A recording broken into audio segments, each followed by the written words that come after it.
It's not working, this one. We'll find another one. Just so you know, it's the director of the OSG right now, but the SG is coming. You'll be presenting for. I'll switch on. Okay.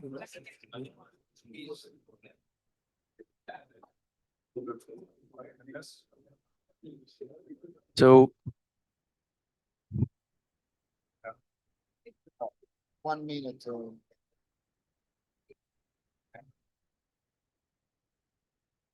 Please take your seats.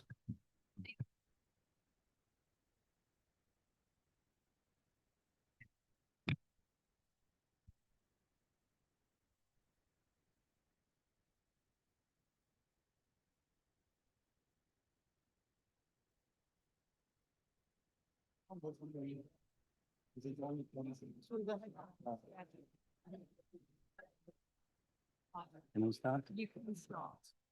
Let's go. Because they cannot listen, no? Because the problem is that But they only hear through their so if it headphones. So starts, they don't hear if you anything. put your headphones on, you can hear yourself. Headphones on. I mean, I can give a shout. Yeah. Please sit down and put your headphones. Sit down, we're about to start. Put your headphones. Dear members. No sé si. I don't know if it works. Wait. As you can see. No, but- As you can see, parliamentarians. Normal. No, this- Parliamentarian asking any parliament. Dear speaker, you can see that parliamentarians have no discipline.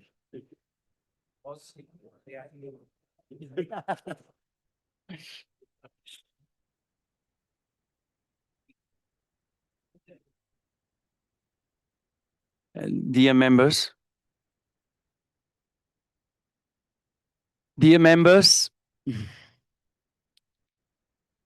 use your headphones first.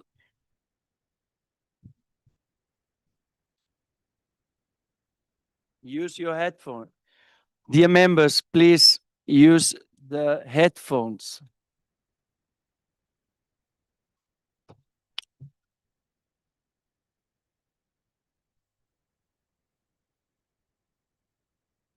Dear members, welcome to Vienna for our winter meeting. Before we begin, let me remind you of a few technical issues. First of all, please use the headphones. This meeting is being recorded and streamed on the OSCE's PA social media platforms and website. As noted in the procedural information circulated amongst all delegations, members wishing to intervene in debate must sign up in advance. And please stick to the time. Stick to the time because we are a lot of parliamentarians and a lot of us, we want to speak. As I expect a large number of colleagues who wish to participate in our open debate tomorrow morning, I will limit the time for interventions to 2 minutes. Thank you for your cooperation. We have the pleasure to welcome again at our winter meeting the President of the Austrian National Council, Walter Rosenkranz. And I understand that President Rosenkranz will need to depart before the end of this session. Mr. President, we are grateful for your time today. Thank you for joining us. We are also delighted to welcome for the first time the chairman of the Verkhovna Rada of Ukraine, Mr. Ruslan Stefanchuk. Dear Ruslan, thank you for taking the time to be here today. Really, thank you for being here.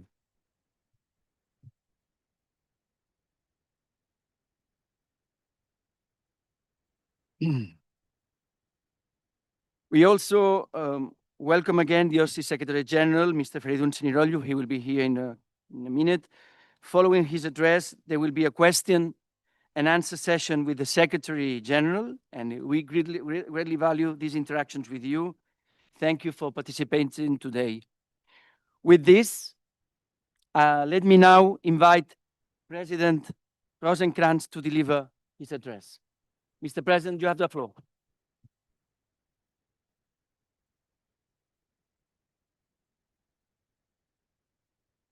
Sehr geehrter Herr Präsident Stefanchuk, Sehr geehrter Herr Präsident Pons, sehr geehrte Herren Generalsekretäre Signorolo und Montella, sehr geehrte Damen und Herren Delegierte. Es ist mir eine große Freude und Ehre, Sie alle auch heuer in diesem Jahr in Wien willkommen zu heißen. Ich freue mich besonders, mit meinem Amtskollegen aus der Ukraine, Präsidenten Ruslan Stefanschuk, das Podium bei dieser Eröffnungssitzung teilen zu dürfen und darf Sie, Herr Präsident, nochmals recht herzlich in Wien begrüßen. Geschätzte Parlamentarierinnen und Parlamentarier, beinahe 4 Jahre nach Beginn des russischen Überfalls auf die Ukraine steht nach wie vor fest: Russlands völkerrechtswidriger Angriffskrieg hat nicht nur die Grundsätze, auf denen die Vereinten Nationen und die OSZE beruhen, verletzt. Er hat auch fast 4 Jahre lang schreckliche Zerstörung, unvorstellbares menschliches Leid und immense Verzweiflung mit sich gebracht. In den letzten Wochen haben die Angriffe erneut zugenommen. Mitten in den kältesten Tagen des Jahres erreichen uns immer wieder Berichte über die Zerstörung ukrainischer Energieinfrastruktur, die die Bevölkerung vor Ort im wahrsten Sinn des Wortes in Dunkelheit und Kälte stürzt. Gleichzeitig bedeutet dieser Krieg auch große Unsicherheit für das Zusammenleben und die zwischenstaatliche Ordnung auf diesem Kontinent. Die Grundlagen der seit dem Ende des Kalten Krieges aufgebauten europäischen Sicherheitsarchitektur wurden zerstört oder zumindest schwer beschädigt. Es wird viel Zeit brauchen, sie wieder aufzubauen.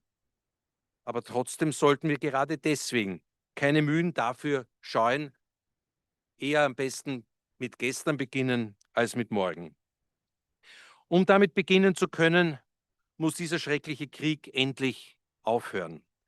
Wir begrüßen daher alle ernsthaften Initiativen, die uns diesem Ziel näher bringen.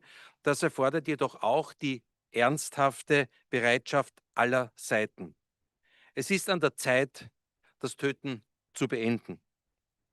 Damit der Aufbau einer friedlichen und prosperierenden Zukunft für die Ukraine beginnen kann. Sehr geehrte Damen und Herren, jedes Friedensabkommen muss auch einen robusten Überwachungs- und Koordinierungsmechanismus erhalten. Aufgrund ihres Mandats, der Vielfalt ihrer Teilnehmerstaaten und ihrer langjährigen Erfahrung ist die OSZE besonders gut geeignet, um eine Rolle in so einem Szenario zu übernehmen. Sie bietet eine einzigartige Dialogplattform und könnte in einem Post-Konflikt-Szenario einen stabilisierenden Faktor darstellen. Auch im Wiederaufbau und der Stärkung staatlicher Strukturen können ihre Institutionen mit Expertise zur Seite stehen. Wie andere Organisationen sieht sich allerdings auch die OSZE aktuell mit einer herausfordernden weltpolitischen Lage konfrontiert, geprägt von multiplen Krisen und gegenseitigem Misstrauen innerhalb der Staatengemeinschaft. Dennoch, die OSZE ist auch der Sicherheitsarchitektur Europas und darüber hinaus jedoch nicht mehr wegzudenken.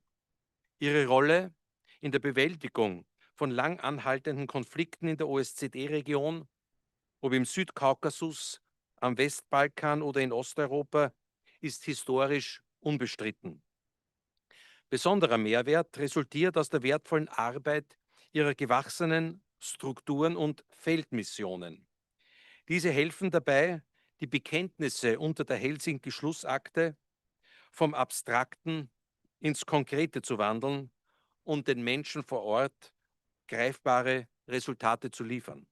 Die Wahlbeobachtungen, die wir als Parlamentarische Versammlung durchführen, stellen die Einhaltung demokratischer Standards sicher und stärken das Vertrauen in den Wahlprozess.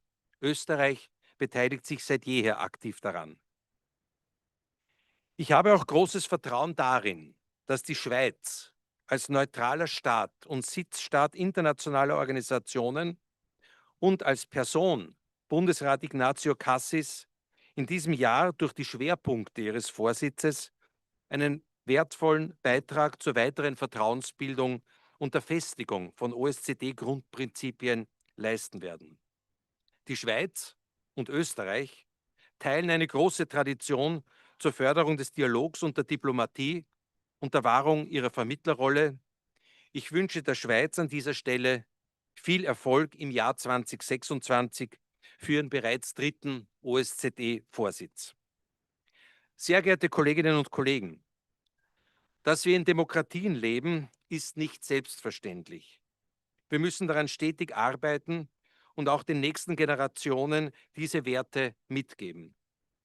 Die Rolle der Jugend ist in der Gestaltung unseres künftigen Zusammenlebens und als Sprachrohr für den pluralistischen Meinungsaustausch unerlässlich.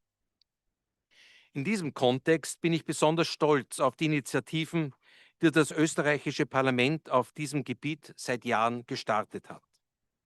In der Demokratiewerkstatt nahmen bereits mehr als 170.000 Kinder und Jugendliche an Workshops zu Demokratie, Medien, Partizipation unter dem Motto Teilhaben, Teilsein bzw. Jugend und Zukunft gibt es einen besonderen Jahresschwerpunkt in der Arbeit unseres Parlaments, trotz Spardrucks der öffentlichen Haushalte. Hier darf nicht gespart werden und wird auch nicht gespart. Zu diesen Beteiligungsmöglichkeiten für junge Menschen stehen wir auch in stetem Austausch mit Partnerparlamenten in einer Vielzahl von Staaten aus dem OSZE-Raum. Ich bin überzeugt, dass die Demokratiebildung dazu beiträgt, der nächsten Generation die Werte wie Demokratieverständnis, Offenheit und Toleranz weiterzugeben, um diese in Folge auch weit verteidigen zu können. Abschließend ist es mir ein ganz besonderes Anliegen, die unabdingbare Rolle des parlamentarischen Dialogs bei allen unterschiedlichen Meinungen in Zeiten von politischer Instabilität und Krisen dezidiert hervorzuheben. Die Abbildung aller politischen Spektren sowie unterschiedlicher Regionen ist für das gegenseitige Verständnis von unschätzbarem Wert. Ich danke Ihnen für Ihre Teilnahme an diesem wichtigen Austausch zur Stärkung des Dialogs und des Miteinanders. Gleichzeitig wünsche ich Ihnen produktive und anregende Sitzungen im Laufe der kommenden 2 Tage. Sind Sie alle herzlich in Wien willkommen. Vielen Dank.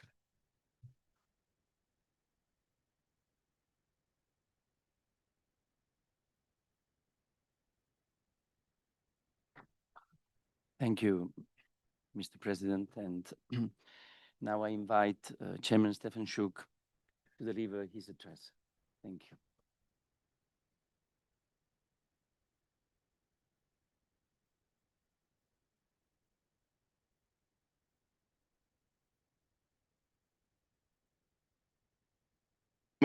Пане президенте Розенкранц, шановні друзі, насамперед я хочу почати зі слів вдячності, що маю сьогодні унікальну можливість звернутися до зимової сесії Парламентської асамблеї ОБСЄ.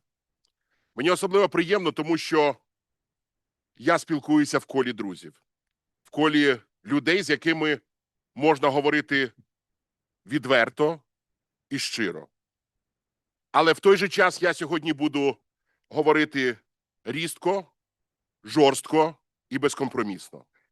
Різко, як того сьогодні вимагають ті морози, які січуть українців в холодну зиму. Жорстко, як знищує сьогодні українську інфраструктуру цинічно Росія для використання холоду як зброї масового знищення.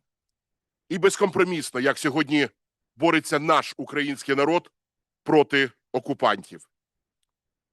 Шановні учасники засідання, буду відвертим, такої складної зими Україна ще не переживала.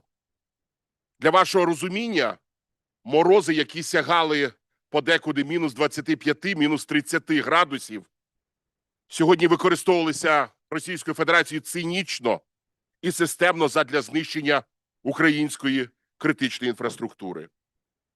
Українці страждають сьогодні не тільки без електрики, але й без світла, тепла, води. Шановні друзі, у всьому цивілізованому світі це називається одним словом – геноцид. Геноцид українського народу, який сьогодні здійснює Російська Федерація, яка щоночі запускає проти України понад 1500 дронів «Шахед» і десятки крилатих і балістичних ракет. Буквально перед моїм приїздом до вас була загроза чергового удару по Україні їхнім орешникам. Росіяни грубо і цинічно порушують правила і звичаї ведення війни, розстрілюють беззбройних військовополонених, піддають тортурам тих, кому вдалося вижити. Росія краде українських дітей, а потім, ви тільки вдумайтесь, розміщує їхні фотографії на своїх інтернет-ресурсах для усиновлення, наче на якомусь маркетплейсі, ібеї, Амазоні. Вони пропонують абсолютно серйозно, цинічно міняти наших дітей на російських військовополонених. Ви тільки вдумайтесь, дітей, яких вони викрали з України, на російських військовополонених. Шановні колеги, Росія є кривавим автором злочинів проти людяності. І ми всі ще довго будемо пам'ятати трагедію Бучі, Ірпіня, Мощуна, багатьох інших українських міст, багато з яких назавжди стерті з землі. Але вже ніхто і ніколи не може стерти нашу пам'ять. Пам'ять за вбивствами цивільних, колективні розстріли, масові поховання, дикі зґвалтування, ницість мародерства, які демонструє Російська Федерація. І не лише славетний український скелетоніст Владислав Гераскевич носить шолом пам'яті. Шолом честі і пам'яті сьогодні носить кожен українець. І на ньому мільйони поглядів нескореної нації. І в той самий час Росія відверто і нахабно сміється і нам, і вам в обличчя. Вони брутально втручаються у ваше і наше життя.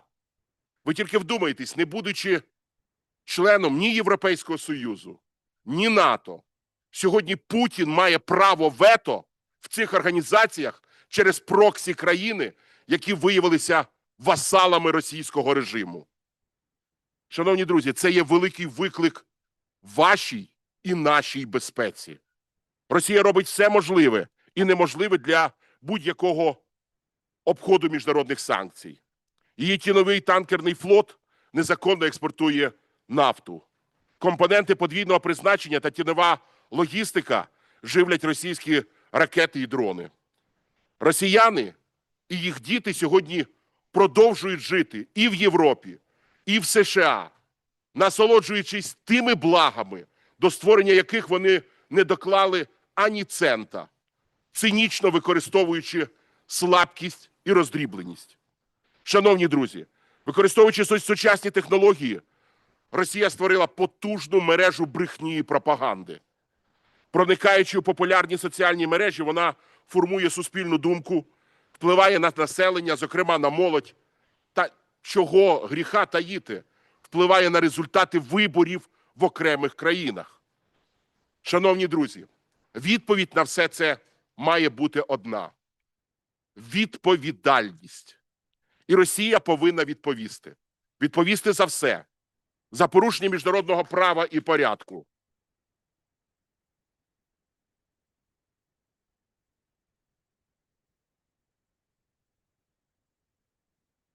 Відповісти за все. За порушення міжнародного права і порядку. За злочини агресії проти України. За всі скоєні нею злочини і передусім злочини проти людяності. За наші знищені міста і села. За поневічені життя і долі українців. За спричинені страждання і за всі матеріальні і нематеріальні збитки. Я завжди говорю, чек за цю війну повинен бути пред'явлений Путіну особисто. Не платники податків Європи, Сполучених Штатів повинні платити за цю війну. Путін повинен сповна сплатити цей чек за цю агресію. Шановні колеги, Росія має бути політично і економічно ізольована, бо сьогодні вона створює загрозу і для безпеки, і для співробітництва. А я хочу нагадати, що ОБСЄ включає в себе цих дві складових – безпека і співробітництво.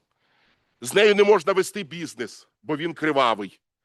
Їй не можна давати місце ані в міжнародних організаціях, ані на Олімпійських чи Паралімпійських іграх. І тому особливо цинічним для нас виглядає рішення Олімпійського комітету допустити Росію і Білорусь під своїми прапорами брати участь в Паралімпійських іграх. Шановні друзі, це слабке і нікчемне рішення, яке повинно бути переглянуто. Шановні друзі, ми спільно маємо змусити Росію до припинення агресії, досягнувши справедливого і тривалого миру. Тому що умиротворення агресора є хибним рішенням. Росію не примусять до миру ані подаровані шкатулки з творами Чайковського, ані улесливі нагадування, що Росія – це нібито частина Європи, бо Росія не є Європою. Ні за принципами, ні за вчинками, ні по совісті. Шановні друзі, саме тому я сьогодні тут прошу вас підсилити підтримку України. Я переконаний, що Організація з безпеки і співробітництва в Європі, і особливо її парламентська асамблея, можуть і повинні відігравати ще більш дієву і ще більш активну і ефективну роль. Тому я звертаюся до вас не просто як до колег, а як до представників ваших народів. Я прошу про прийняття швидких і ефективних рішень. І мова йде не лише про зброю і підтримку нашої енергетики та економіки. Мова йде про консолідовану політичну підтримку, про ефективну санкційну політику. Шановні друзі, санкції повинні перестати бути політичним символом чи серіалом з десятками сезонів. Санкції повинні бути єдині, які б'ють в економічне серце Російської Федерації. А це енергетика, це нафтова галузь, це фінанси, це IT, це військово-промисловий комплекс. Друзі, сьогодні мова йде про створення міцної і єдиної архітектури безпеки в Європі і світі. Дорогі друзі, а ще мова йде про надійні гарантії безпеки для України. І дозвольте мені нагадати, що саме під час Будапештського саміту ОБСЄ у далекому 1994 році було підписано сумнозвісний меморандум про гарантії безпеки у зв'язку з приєднанням України до договору про нерозповсюдження ядерної зброї, так званий Будапештський меморандум. Шановні друзі, ви тільки вдумайтесь, тоді Україна відмовилась від третього в світі ядерного потенціалу. В абсолютних цифрах: 176 міжконтинентальних балістичних ракет, понад 1200 ядерних боєголовок, понад 4000 тактичних ядерних боєприпасів з радіусом дії до 1000 кілометрів, майже 50 стратегічних бомбардувальників, здатних нести крилаті ракети. Шановні друзі, у відповідь Росія, Сполучені Штати і Велика Британія виступили гарантами безпеки України, зобов'язавшись поважати її незалежність і суверенітет. А ще, цитую Будапештський меморандум: утримуватися від загрози силою чи її використанням проти територіальної цілісності чи політичної незалежності України. Ще там йшлось про таке, що жодна їхня зброя ніколи не буде використовуватися проти України. Шановні колеги, я не буду вам нагадувати, що сталося після цього. Історію ви всі добре знаєте. І саме тому я дуже хочу, щоб ОБСЄ більше ніколи не була майданчиком для прийняття договорів, які не виконуються, а стала потужною платформою для прийняття надійних і ефективних рішень, за які потім нікому і ніколи не буде соромно. Шановні друзі, я ще раз дякую вам за увагу і слава Україні!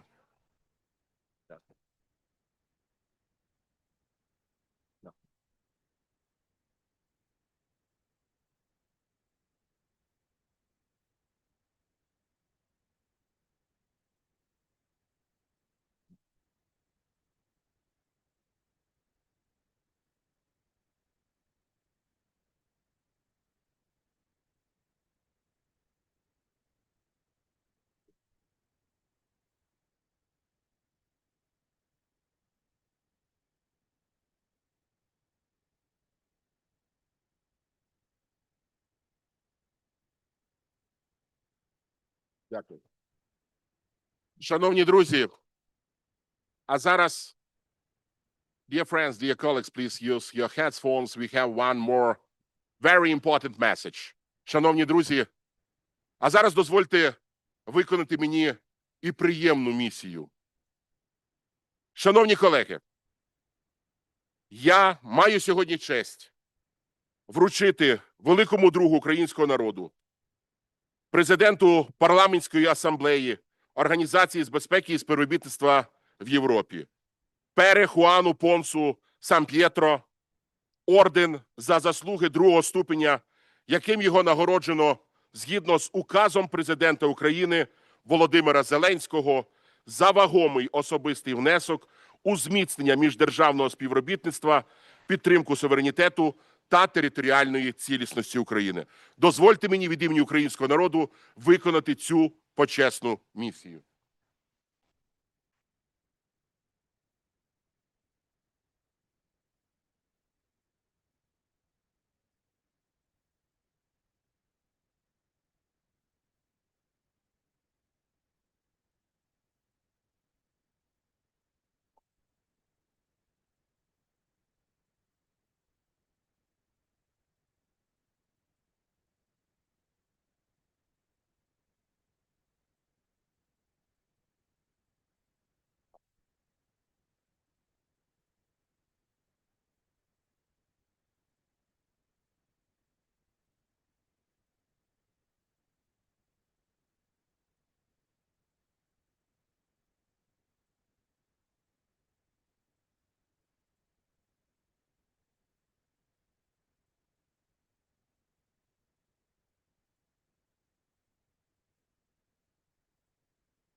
Thank you very much. That is the painting of Ukrainian kids. Thank you very much, because it's very important. Our kids draw those that they want to see in the future. They want a peace, but not a peace for any price, just a last peace. Thank you very much, and Slava Ukraini!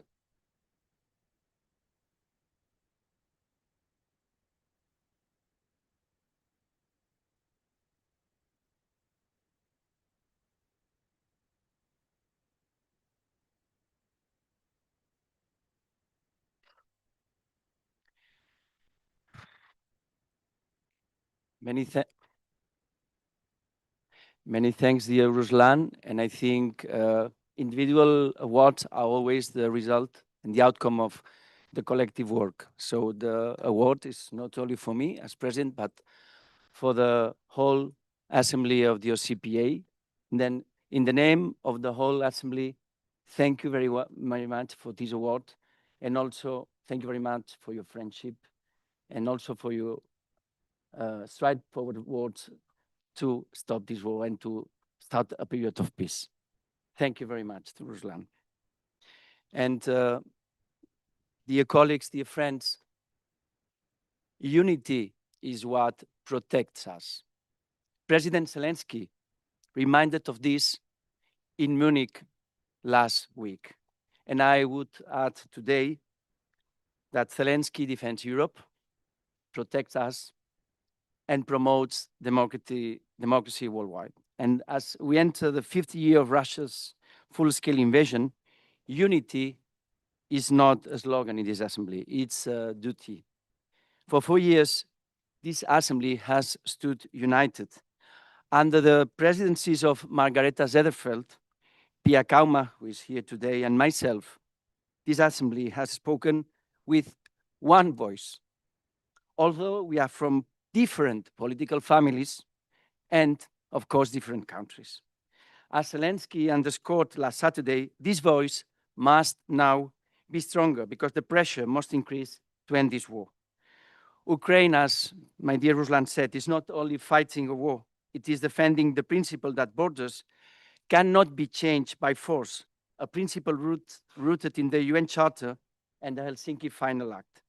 And let us be clear, if that principle falls in Ukraine, it falls everywhere. Francis Fukuyama wrote that the 20th century gave us lasting reasons to be pessimistic about the future of humanity. I do not share that pessimism, and as parliamentarians representing more than 1 billion citizens, we are not powerless observers. We are one of the most powerful political networks a network capable of supporting Ukraine, standing with its people, advancing a just peace, and contributing to its political and democratic reconstruction. After 4 years of war, decline is not inevitable, aggression is not a new normal, and there will be no capitulation, not in Ukraine and not in Europe. And as Ruslan Stefanchuk said recently, this war is a struggle between authoritarianism and democracy. It is not a military aggression only. It is also an existential test of whether law or force will shape our future. If aggression succeeds in Ukraine, it will not stop there, and we all know that. And if authoritarianism prevails, democracy everywhere becomes more fragile. And dear colleagues, Ukraine is more European than ever today. And President Zelensky and Ukrainian people are defending not only their sovereignty, they are protecting European principles and values, democracy above all, for all of us. And sovereignty and territorial integrity are non-negotiable. But firmness is not about punishment. It's about peace, a just peace, a lasting peace, a peace grounded in the Helsinki principles and backed by real security guarantees, and the right of the Ukrainian people to decide their future. Mr. Putin, stop the violence immediately, precisely in the coldest winter of the last 25 years. Withdraw your forces completely and without conditions from occupied Ukrainian territory and respect Ukraine's sovereign choice. And release the 3 unlawfully detained OSCE staff members, Vadim, Maxim, and Dimitro. They serve this organization and they must be freed. Et chers collègues,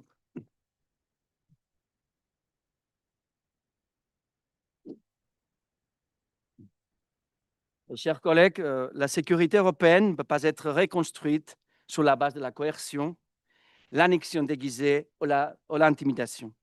Elle ne peut être fondée que sur des règles, et les règles s'appliquent à tous. Si nous défendons la souveraineté en Ukraine, nous devons la défendre partout, y compris au Groenland. L'intégrité territoriale n'est pas soumise aux sondages d'opinion et aux tentations géopolitiques. Et les Groenlandais souhaitent préserver leur identité telle qu'elle est aujourd'hui. Si nous défendons le droit international humanitaire en Ukraine et en Groenland, nous devons le défendre à Gaza et en Cisjordanie. J'ai toujours condamné les attaques du 7 octobre contre des citoyens israéliens, quand je condamnerai toujours les attaques contre des milliers de Palestiniens qui ont coûté des milliers de vies humaines, des milliers. Consistency is not optional, it's credibility. Double standards are the worst choice we can make in challenging times. The challenge before us goes beyond war. It's about trust. Across democratic societies, trust in institutions is eroding because people feel that delivery does not match promises. In that vacuum, political forces emerge promising destruction instead of reform. They offer bulldozers instead of dialogue. But breaking institutions does not empower citizens. It empowers instability. We stand for something else, a rule-based order that protects people, not only the powerful. We have the capacity to act, and we must use it to defend universal principles and values, to be close to the populations we represent, and to do so cost-effectively. E l'osservazione elettorale non è simbolica, è strategica. Protegge la legittimità prima che le crisi abbiano inizio. È una medicina democratica. E le democrazie che smettono di diagnosticare se stesse diventano fragili. Il mio obiettivo come Presidente è ampliare il nostro lavoro di osservazione, perché ci confrontiamo con minacce ibride, compresa l'intelligenza artificiale, quando viene utilizzata come strumento di manipolazione e controllo. E senza regole chiare e supervisione democratica, l'intelligenza artificiale rischia di diventare uno strumento di potere autoritario. Ma l'ambizione senza risorse è retorica, semplicemente. Se vogliamo avere un impatto, dobbiamo finanziarlo. E per osservare più elezioni, cari colleghi, abbiamo bisogno di maggiore sostegno da parte dei parlamenti e dei governi.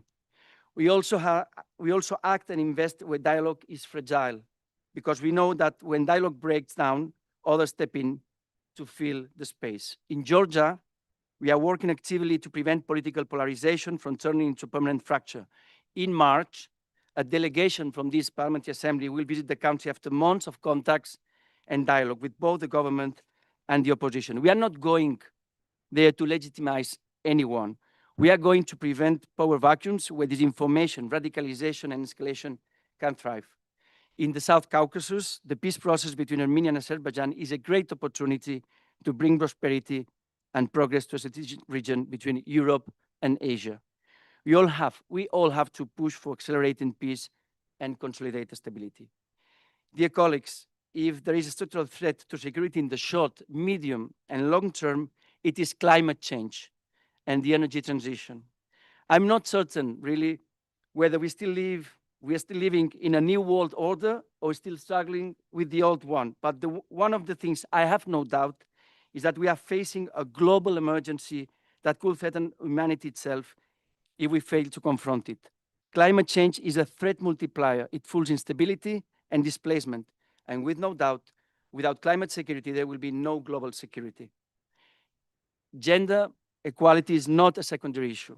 It is a priority, a fundamental pillar for real and full democracies. Societies that exclude women weaken themselves. I encourage you all to work to promote gender equality in our societies and also in your parliaments. Y voy a terminar en mi lengua, por supuesto. Quería hacerles una reflexión sobre la movilidad humana, que no es solo la cara amable del turismo de la que disfrutamos todos, sino también una consecuencia de la inestabilidad global, las guerras, la pobreza, la erosión de la democracia y las dificultades económicas.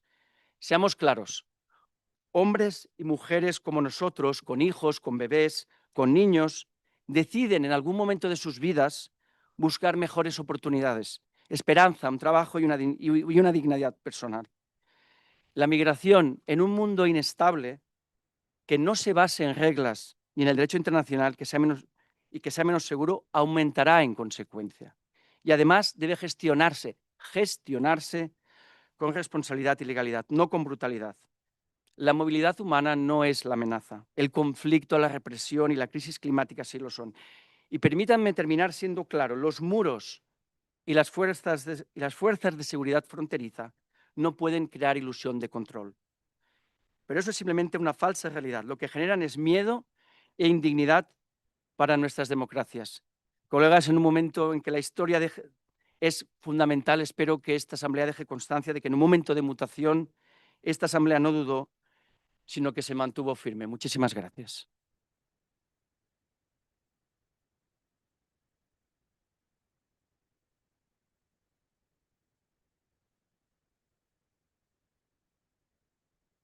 And let's thank President Rosenkrantz for joining us this morning. We look forward to seeing you this evening at the Parliament reception. Thank you very much for being with us this morning.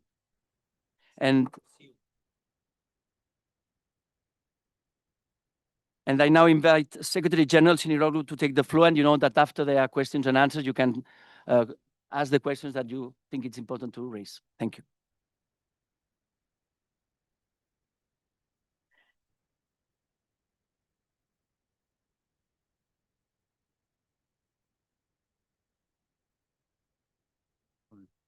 President San Pietro, President Stefanchuk, Secretary General Montella, honorable members of Parliament, ladies and gentlemen. It gives me a great pleasure to see you all in Vienna. This city has hosted the OSCE for over 30 years. On behalf of the entire organization, I thank President Rosenkrantz and the Austrian authorities for their generous hospitality. I greatly value the opportunity to join these sessions, which bring together parliamentarians from across the OSCE region. Your input and deliberations are critical to the work and the success of the world's biggest regional security organization. As parliamentarians, you collectively represent well over 1 billion citizens stretching around the globe. You form a vital bridge between the weekly deliberations between the representatives of the participating states here in Vienna and their people. Ladies and gentlemen, Last weekend, I joined the Munich Security Conference. The conference report and leitmotif described the international order as, and I quote, under destruction. Indeed, it is clear we are living through a period of profound turbulence. The European security architecture no longer holds. As unpredictable and dangerous this moment is, I believe we should use this moment to start asking ourselves the big and important questions. What are the mistakes that led us here? What did we underestimate or condone that we should not have? And how do we rebuild our cooperative security? We have lived for decades in a compromise between two different visions of the world and of European security. We can do it again. Ladies and gentlemen, the result of this destruction is that the current security environment has become even more unstable and unpredictable than when the OSCE was created in 1975, at the height of the Cold War. Since the devastating war in Ukraine, participating states have started to believe that growing instability could be addressed primarily with military deterrence. But history tells us that reliance on military capabilities alone can be destabilizing. Alongside deterrence, inclusive dialogue, transparency, risk reduction, and arms control are also important to build comprehensive security for all. The OSCE was designed precisely for this purpose and to help manage tensions, including between major powers. This role is once again critical as the international community faces the prospect of a world almost without functioning arms control agreements. Any serious attempt to rebuild Europe's security architecture will need to include a review of what we did wrong and what we underestimated. The organization is uniquely placed to host such a discussion. Dear colleagues and friends, I recently visited Kiev and Moscow with the chairman in office, Ignacio Cassis. While these visits were primarily an opportunity to listen to the two participating states' views and expectations vis-à-vis our organization, I am clear that the OSCE has an obligation to address the most serious security challenges in our geography. And today, that is the war, the ongoing war in Ukraine. Upon our arrival in Kiev, I saw firsthand the devastating human impact of this war in freezing temperatures on the civilian people. This war should end with a just and lasting peace, as the chair and I expressed throughout our visits.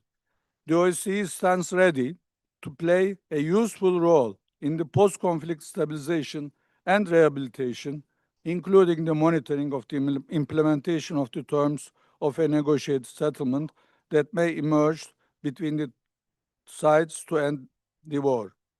I welcome the continued engagement between the sides just this week in Geneva and the US mediation to bring this horrible and dangerous war to an end. Ladies and gentlemen, in his recent report, Secretary General Montella highlighted the financial challenges our organization faces. This brings me to my third and final point, our budget.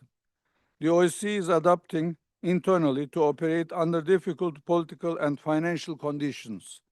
The organization is streamlining its structures, reducing costs, and becoming more agile and responsive. In this context, the budget needs to be adopted as soon as possible so the OSCE can remain effective and able to deliver when it is most needed. Today and every day, the chair and the secretariat are working hand in hand on this. We are fully committed to securing approval for a budget as soon as possible after 4 years without one. Ladies and gentlemen, these are challenging times. We face a more fractured and contested security environment. Public budgets are under huge strain from competing pressures. The citizens you represent are deeply concerned. Some of them live under war, others are in fear of war. This organization is one of the key tools we have at our disposal to address their concerns. Our membership, the breadth of our geography, and our shared historical memory remind us that cooperation and inclusive dialogue are still possible and are key tools to build peace and security. Let us work together and start using them again. I thank you.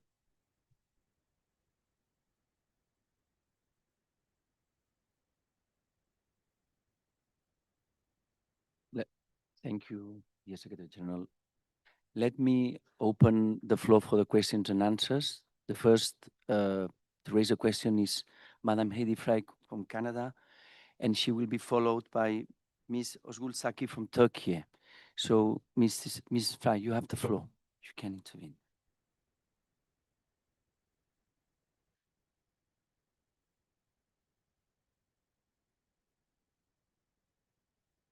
Sorry, I wanted to ask a question of the Secretary General of the OSCE. I notice that the chairperson in office for 2026, Mr. Ignacio Cassis, has appointed 9 special representatives to assist in conflict prevention, conflict resolution, and rehabilitation. And looking at what United Nations Resolution 1325 said, women have to play a huge role in making that happen. I find it very strange that the chairperson in office did not appoint a gender representative for the OSCE. And how can you expect to have security and conflict resolution if you have left out 1/2 of every nation's population? And so I want to ask how the chairperson in office hopes to achieve any sort of security by leaving out gender. Thank you.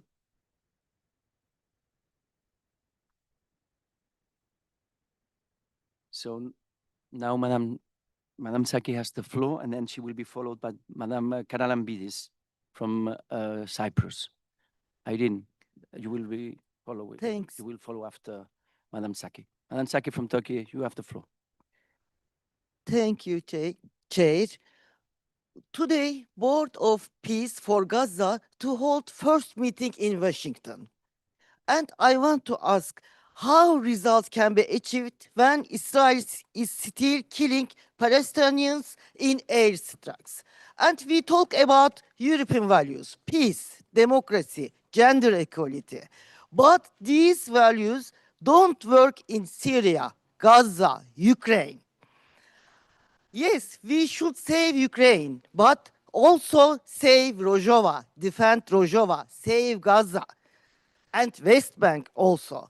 And I want to say lastly, as OSCE Parliamentary Assembly, we must choose not between stability and instability, but between justice and managed asymmetry. Peace doesn't begin with capital. It begins with ending occupation. And there can be no stability without justice. Thank you.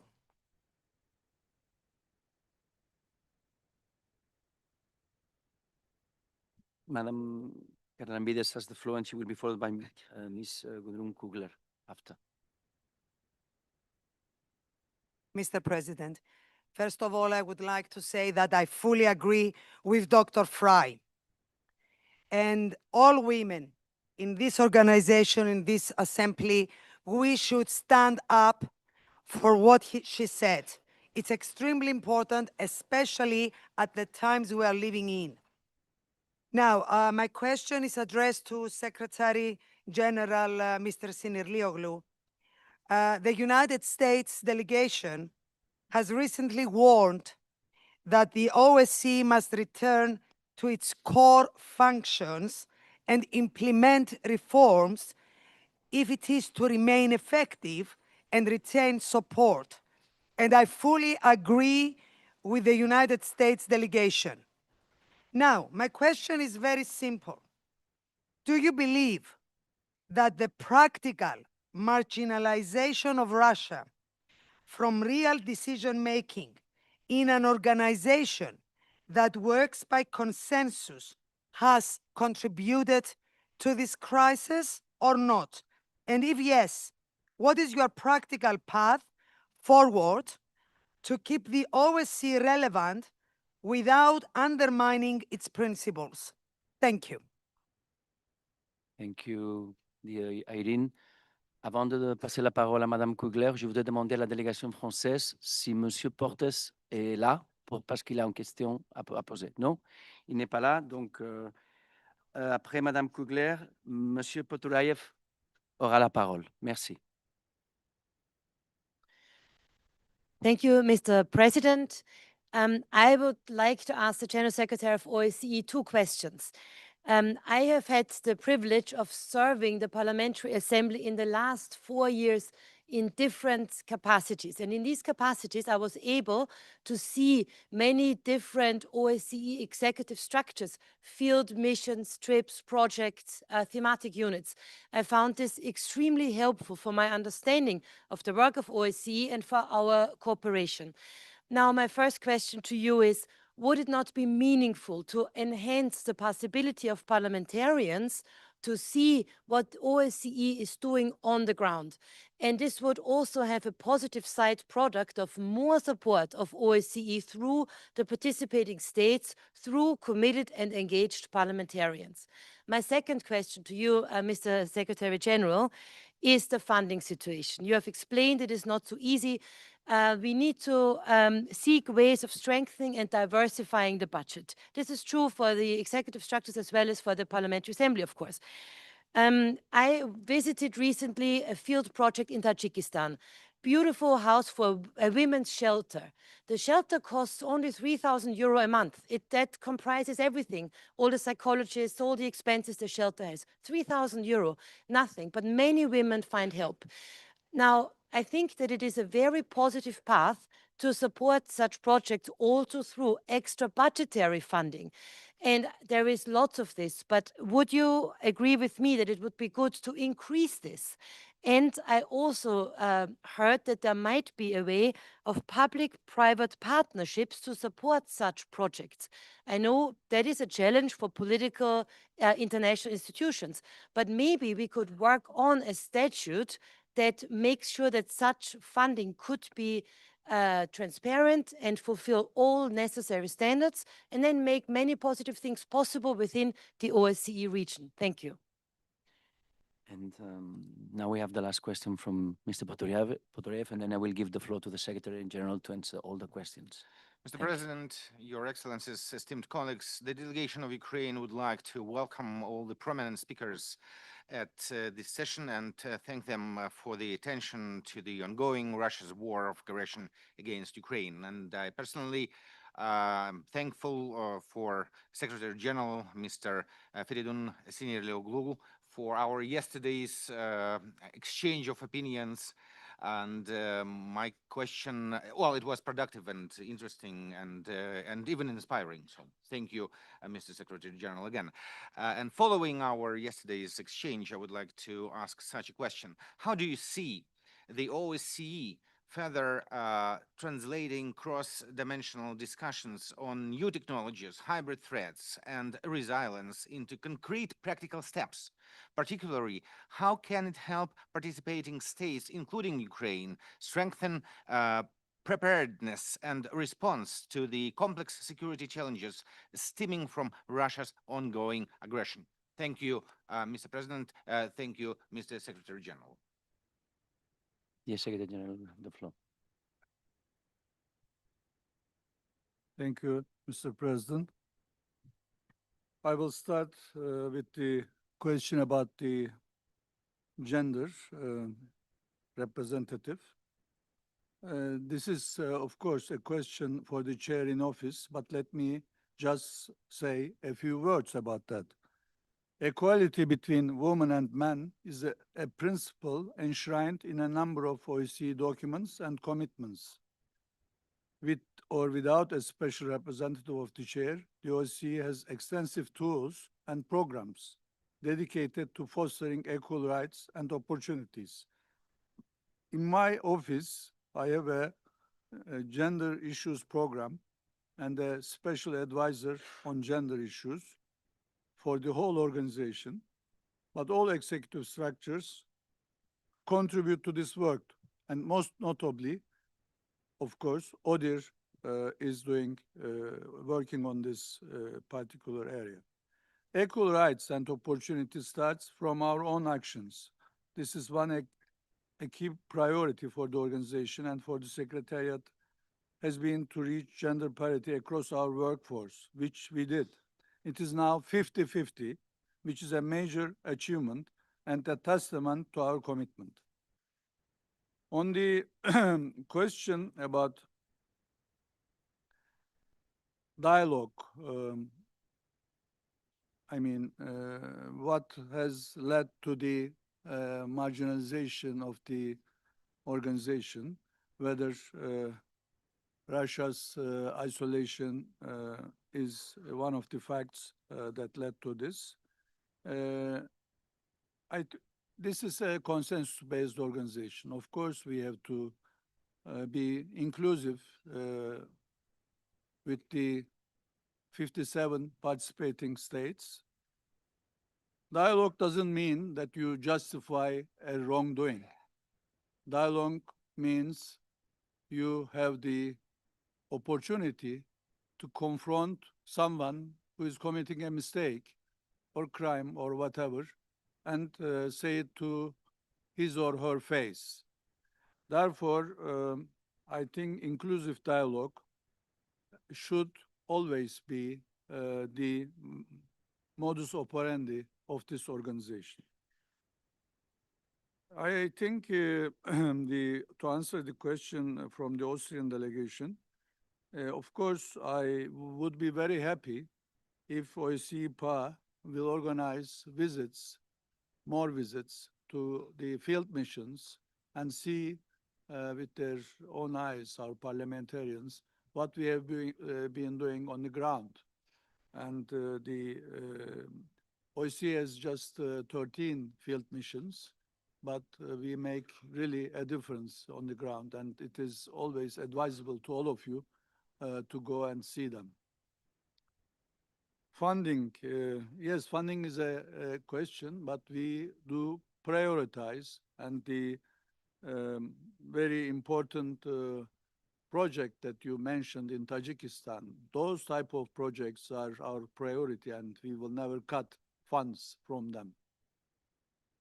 The question from our Ukrainian friends, the new technologies, hybrid threats, etc. Of course, we do attach importance to them. We have a specific department that deals with them, and we are expanding the capabilities of that department. It is transnational threats, and we are focused on these threats very, very, seriously, and we'll continue to do so. I thank you all.